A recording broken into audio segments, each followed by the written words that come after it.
Pakistan taking on Bangladesh, match number 43 in the Cricket World Cup, coming to you from Lords. And we here on ESPNcricinfo have decided that we're going to approach this preview in the most optimist way possible. And so we're going to say that Pakistan still has a chance of qualifying for the semi-finals of the World Cup. How, you ask? Well, this is the scenario in front of you.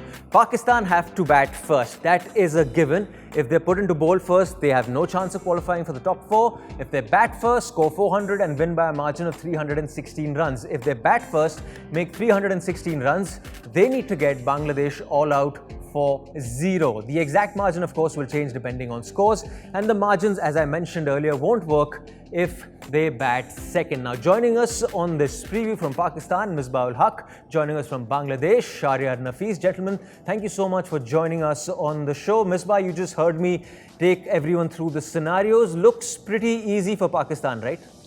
Yeah, pretty easy. If you are playing the game on a book and just turning like that, the way we used to play when we were young, that okay, if the number 6 comes on one side, it's a 6. If it comes 0, it's out. Then you might think that we can achieve that. Otherwise, it's such a competitive game the way Bangladesh is playing at the moment. Even just to think about winning against them, it's not an easy task because Bangladesh being really playing well, and that is going to be a tough game for Pakistan.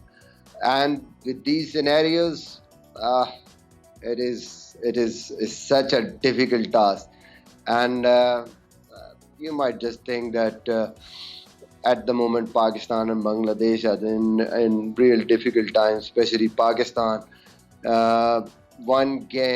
First game against West Indies, that's been really hurting Pakistan at the moment, because that game is killing the net run rate at the moment. But I personally think that head-to-head should just come before net run rate, because in this World Cup, if you see last 2-3 games, because of that, net run rate scenario becomes so dull and dead rubbers that and nobody's just even bothering to just watch the games. Right, Shahriar, no such scenarios for Team Bangladesh, who don't stand a chance of making the top 4, but they are chasing history, because if they do end up beating Pakistan, there is a chance that they could finish 5th on the points table, which would probably mean it's their best ever finish in the World Cup.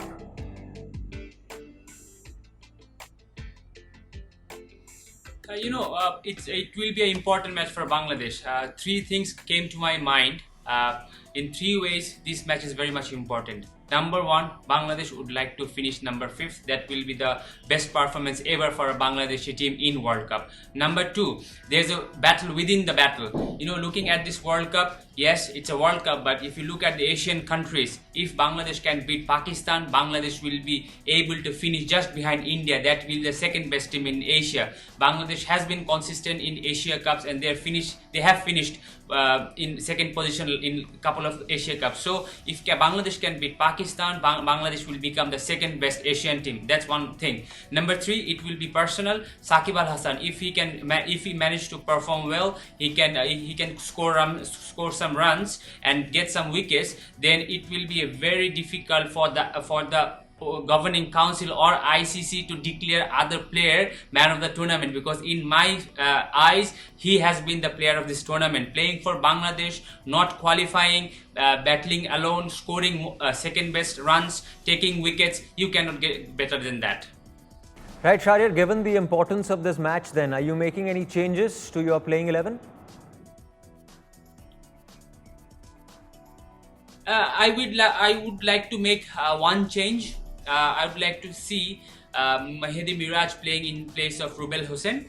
Yes, I don't want any kind of conversation about Mashrafi, because it will be his last World Cup match and he'll never get a World Cup match. So let him play, let him lead from the front. But yes, Mahedi Miraj coming on, because Pakistan has a lot of left-handed batsmen, and if you look at the ground, it will be one of the bigger grounds in England. So one change, Rubel Hossain goes out and Mahedi Miraj comes in. Shahriar, point noted. No more conversation around Mashrafe-Mortaza. But Misbah, for you, any changes to your playing 11, or you're going with the same side? I don't think so. Pakistan also needs to win that game, and they find their best 11, their winning combination. So I don't think so. They want to change. Obviously, Hasnan been uncapped during this World Cup. He hasn't played any game. Uh, but I mean, obviously, it's an important game for Pakistan to win. So the best 11 is the one which is already winning. Misbah, just a few positives as far as Pakistan is concerned. And you were talking about bowling, of course, Hasnain, one of them who hasn't got a look into the 11. That's also because someone like a Shaheen Shah Afridi has been in such good form in this World Cup. And we'll just show you some numbers as far as Pakistan's pacers are concerned. In the last 3 matches, you take a look at Shaheen Shah Afridi, he's outperformed Wahab Riaz and Mohammad Amir. 8 wickets to his name, average of 16.1, economy also less than 5. Clearly, this is one bowler you can build on post the next World Cup, in that next 4-year cycle to the next World Cup after that. Yeah, obviously. That's a big positive for Pakistan. When Shaheen just came into the team, he performed really well. And everybody thought with his height and the way he bowls new ball, and he's good in bowling those slow ones and Yorkers. So he's having that sort of potential that he can just become one of the greats of the game, even if he just keeps on working hard. Building on him, especially going into the future and especially in the next World Cup, he could be that leading bowler for Pakistan. And obviously Hasnan is there. Big positive for Pakistan. Shaheen was struggling in the start, maybe niggle or something short of confidence. But now, the way he's performing in the last couple of games, I think he is a great future ahead. So it's a big positive for Pakistan. Right, Shahriar, just a word on Bangladesh's bowling now, because if you look at Bangladesh's bowling as opposed to their batting, which has of course gained all the plaudits and rightfully so, their bowling performance, not much to talk about. Bowling performance in first 20 overs, Bangladesh with the worst run rate, 5.24, and have managed only 7 wickets to their name. Thus the average of 106.71. Post this 4-year cycle, which comes to an end post this World Cup, Shahriar, you suppose the focus should be to build around Mustafizur Rahman, the core around Mustafizur Rahman going forward?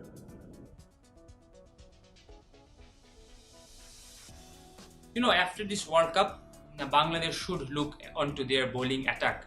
You know, the modern game is changing. The wickets in the ICC events or the Asia Cups or the big tournaments, it will always be suited for the batsmen. So there will be nothing for the bowlers. The fielding rule has been changing. So if you look, Bangladesh needs to put a lot of work on their bowling.